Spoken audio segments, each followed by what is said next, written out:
Дорогие друзья, сегодня мы находимся в гостях у Андрея Пушкаря, многократного чемпиона мира, абсолютного чемпиона мира на левую и на правую руки по версии Professional Arm Wrestling лиги.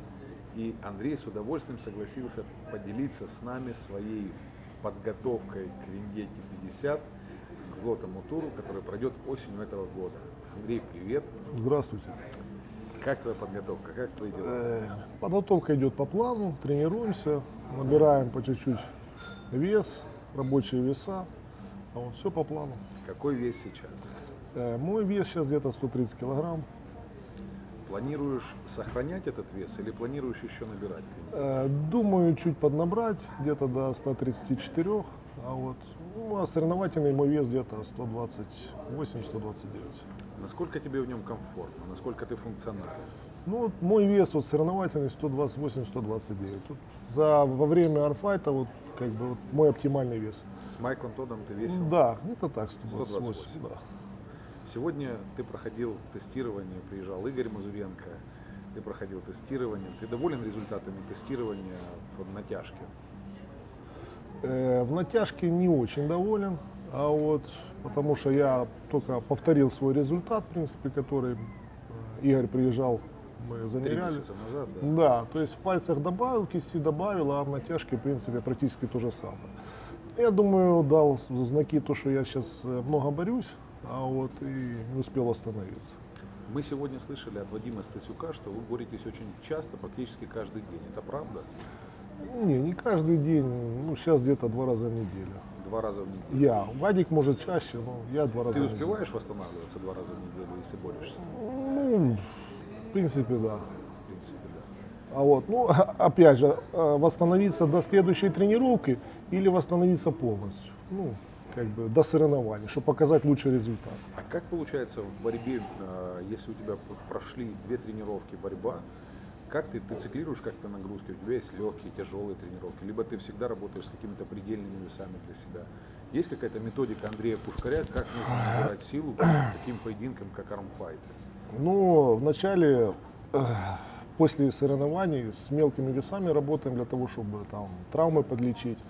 Когда чуешь, что организм восстановлен, то есть травмы уже нету, набираем вес, силу, тогда добавляем рабочие веса. Вот эти 2,5 месяца, которые остаются до Вендетты, как они пройдут? Они пройдут в тяжелых нагрузках, в предельных нагрузках? Либо ты планируешь еще какой-то промежуточный отдых давать? Думаю, средние тренировки и местами буду выходить на пик. Важно ли оттачивать технику для такого спортсмена высокой квалификации, многократного чемпиона мира, Европы, который имеет огромный опыт на соревнованиях? Важно ли отрабатывать технику? Досконалості немає меж. Сколько б человек не учился, все равно продолжаем учиться. Потому что Ты себя считаешь уже технически, у тебя большой арсенал технический, то есть ты расширил свой арсенал за последние несколько лет? Я его расширил, но еще есть куда расти. Я от себя скажу, что в своем первом выпуске я сказал, что ты растешь технически, ты разнообразил свои приемы. Это было видно, очень сильно и явно видно по поединку с Майклом Тоддом. Ты целенаправленно готовился к этому поединку? Ты специально выбирал такой ход ведения поединка, как 5-6 раунд этой встречи? Я готовился к тому, что надо будет бороться в трицепс, потому что анализируя поединки Майкла Тодда с Димой Трубиным, с Денисом Цыпленковым, видно, что именно в трицепс можно бороть. Будем говорить так, анализ дал свои плоды. Было видно, что прием четко отработан, ты сделал его на пределе возможностей своих. То есть если взять 12-бальную систему оценки, ты выполнил его твердый 10-11 баллов. Да, Либо ты считаешь, ты мог еще лучше побороться? Мог. То есть запас был? Можно было, если бы я сразу начал так бороться, можно было и 6-0 выиграть. Даже так? Да. То есть надо было по центре передержать, чтобы он устал. Потому Так что как мы это увидели в 5-м раунде, он застрял на тебе, ты его Да, задержал то есть в центре. центральной позиции я был намного сильнее. Мне надо было его просто передержать, чтобы он подзабился, а потом уже в трицепс работать.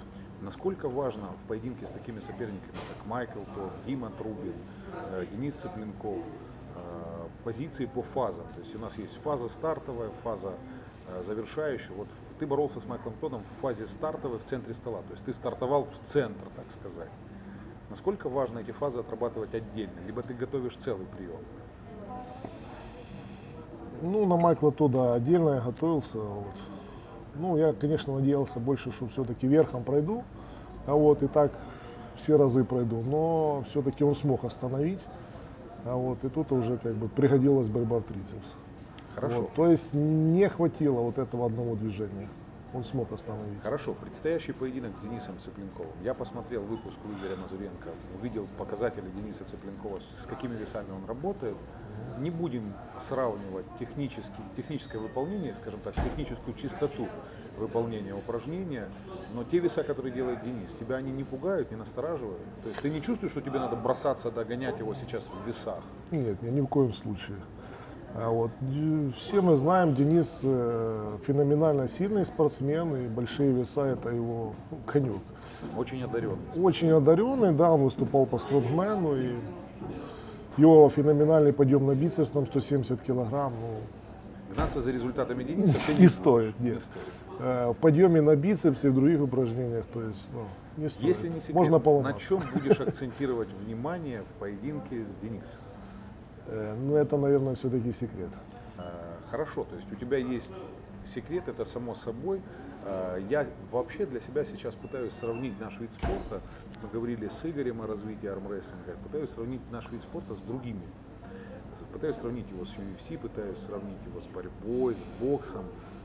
Во всем мире в таких видах спорта, как бокс и UFC, есть целые лагеря подготовки. Вот ты, Андрей Пушкарь, если представить, что наш вид спорта был бы с миллионными инвестициями, кого бы ты выбрал в свой лагерь при подготовке к поединку с Денисом Цыпленковым? Кого бы из спортсменов ты бы пригласил для того, чтобы вместе с ними готовиться к поединку с Дэном?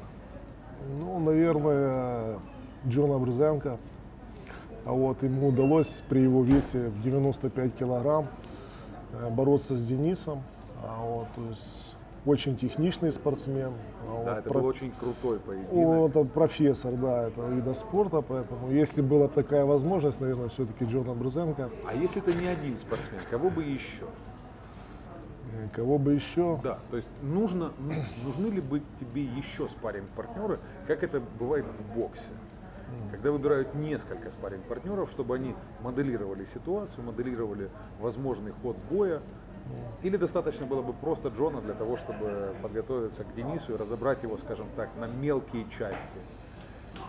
Не, ну, знаешь, одна голова хорошо, две лучше, а три, наверное, еще лучше.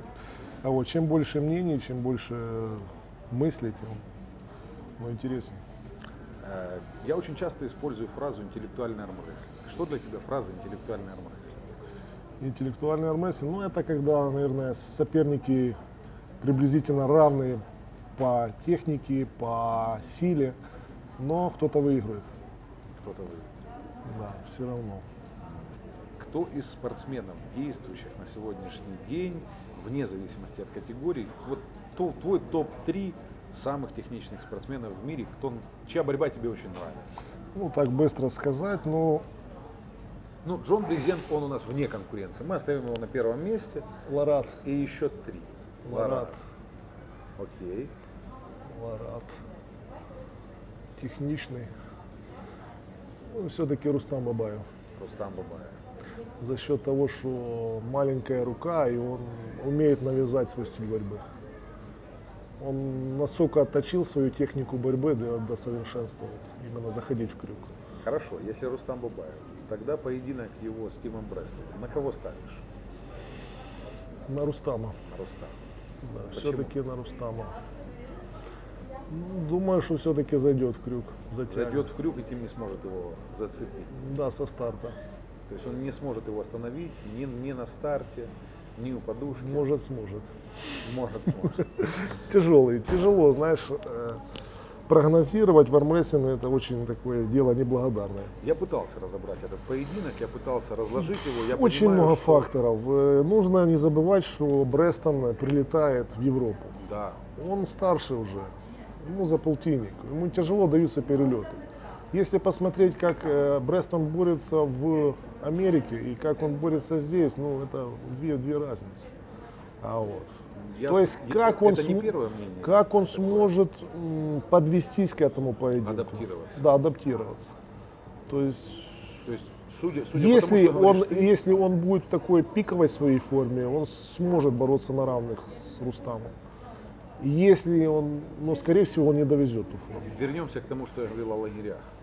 Ну, о лагерях в хорошем смысле слова, тренировочных лагерях. То есть ему реально можно было бы посоветовать, спланировать приезд в Европу немножко раньше. За недельку, да. Хотя бы за недельку, Чтобы дней за 10, адаптироваться. чтобы организм его Да. привык к местной пище, воздуху, часовым поясам, Отдохнуть. Да. акклиматизировался. Да. Окей.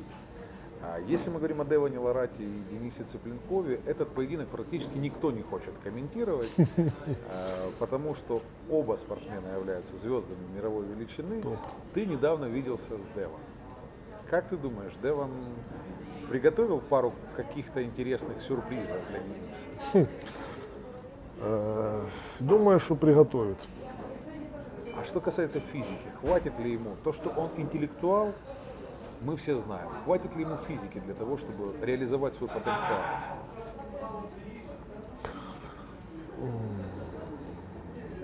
Я думаю, что исход поединка будет решаться в третьем раунде.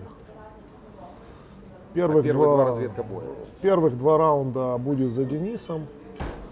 В третьем раунде, если Дэйвон сможет подцепить, то есть за этих два раунда первых, если он сможет подзабить Дениса, то в третьем раунде будет видно, что будет. И если Денис правильно подготовится, будет более выносливым, то у Дэйвона нету шансов. Хорошо. Если еще раз вернемся к сегодняшним результатам, то, что мы увидели у Олега, то, что мы увидели у тебя, у ребят других, которые принимали участие в тестировании, неужели натяжка, неужели сила плечелучевой мышцы, она так важна? То есть она главенствующая в борьбе в армрестлинге? Нет. Армрестлинг это совокупность всех мышц, а вот сила цепи в силе слабого звена. Вот. Умение навязать свой стиль борьбы. Вот. Ты борешься с соперником, он не будет бороться с тобой, где ты сильный. Он всегда будет искать твое слабое место и бороться там, где ты слабый. Вот. То есть ты настолько сильный, насколько сильное твое слабое место. место. Да. Хорошо. Если соперник опытный и сильный. Давай поговорим немножко о предстоящих турнирах. Кроме Вендетты, сейчас мы увидели, что анонсирован Кубок Молдовы, и все звезды у себя в Фейсбуке лайкают, отмечают этот турнир, планируют его посетить. Ты едешь в Кишинев? Планирую поехать. Ты уже знаешь, кто еще планирует посетить этот турнир? Турнир будет недалеко, то есть 500 километров, тут грех не поехать. Турнир большого уровня, то есть такие призовые для армрестлинга очень высокие. Вот. Приедут, думаю, почти все топовые спортсмены. Вот. Будет интереснейший турнир. Вот. Поборемся. Отлично. Такие призовые, такие суммы. Все мы знаем, что был турнир А1 в свое время. Он неплохо блистал, гремел, ты на нем рубился 3 года подряд, если я не ошибаюсь, 12, 13, 14 год и 15. 4 года подряд. В 15-м ты выиграл Чейфи на турнире А1, и после этого А1 прекратил свое существование. Насколько нужны такие турниры? Ведь мы понимаем прекрасно, дефицит сумасшедший денег в армрестлинге. Сейчас будет хороший призовой фонд. Как ты считаешь, сколько таких турниров было бы подъемным для спортсменов-профессионалов, чтобы они принимали в них участие? 1, 2, 3, 4 турнира в год? Это зависит от спортсмена. И есть спортсмены, которые быстро восстанавливаются, молодые спортсмены, которые там на турнире отборолся, через неделю он может опять бороться. Вот. И есть спортсмены, которым нужно время, чтобы восстановиться, время, чтобы набрать форму. Это Сколько турниров разное. оптимально для тебя? 2, 3, 4? Чтобы быть на пике формы, Да. 2-3. 2-3 в год. Да. Думаю, да. Хорошо. И еще раз о деньгах. Как ты считаешь, вот такие призовые там, с суммой 100 тысяч долларов, 200 тысяч долларов, такое мы уже слышали в армрестлинге. Когда армрестлинг увидит свой первый $1 миллион? Ну, это будет зависеть от развития событий. А вот как будет продвигаться, менеджмент, как будет раскручиваться все. Чем будет больше людей смотреть, чем будет популярнее, чем больше будет транслировать, тем со временем дойдем до этих цифр. Что нужно для популярности? Вот мы все прекрасно знаем, что ты продолжаешь дело своего отца, воспитываешь детей, у тебя спортзал сохранен в том, которым занимается большое количество детей. Как сделать спорт популярным? Как, я не говорю заставить его конкурировать наш спорт с футболом или с Формулой-1 или с теннисом, но как сделать его популярным так, чтобы на улицах люди не спрашивали, что такое армрестлинг? Ну, в основном это телевизор, это медиаресурс. Ну, сейчас не телевизор, сейчас больше YouTube. Больше хороших турниров, больше популяризации. Вот, например, турнир в Молдове, там, да, супер турнир, супер призовые, но кроме пару плакатов в Фейсбуке, то есть, мне кажется, Будем что... говорить, слабенькое продвижение, Да. слабенький маркетинг. Да, надо было бы побольше все-таки. Ну, я буду надеяться, что этот турнир наберет популярности сейчас и соберет самых сильных людей только за счет спортсменов. От себя мы им пожелаем, конечно же, ребята, мы просто жаждем, чтобы ваш маркетинг был ярче. Мы желаем удачи вашему турниру. И я тоже планирую и очень хотел бы посетить ваш турнир, посмотреть на него, может быть, принять участие. Андрей, напоследок хочу тебя спросить, что бы ты пожелал в преддверии Вендетта 50 зрителям, которые следят за твоей подготовкой, болельщикам своим, и, может быть, если ты захочешь кому-то из своих соперников что-то пожелать, поделись с нами этими мыслями. Ребятам, всем, которые будут участвовать в Вендетте, в злотом туре, хорошо подготовиться, без травм, показать свою лучшую форму, красивую, зрелищную борьбу, зрителям получить массу удовольствия. Всем удачи. Спасибо большое, Андрей, тебе за интервью. Друзья, с нами сегодня был Андрей Пушкарь, многократный чемпион мира по армрестлингу, абсолютный чемпион мира. На этом мы заканчиваем. Желаем вам удачи. Смотрите наши ролики, подписывайтесь на мой канал, ставьте лайки, задавайте вопросы в директ. Жду. До свидания.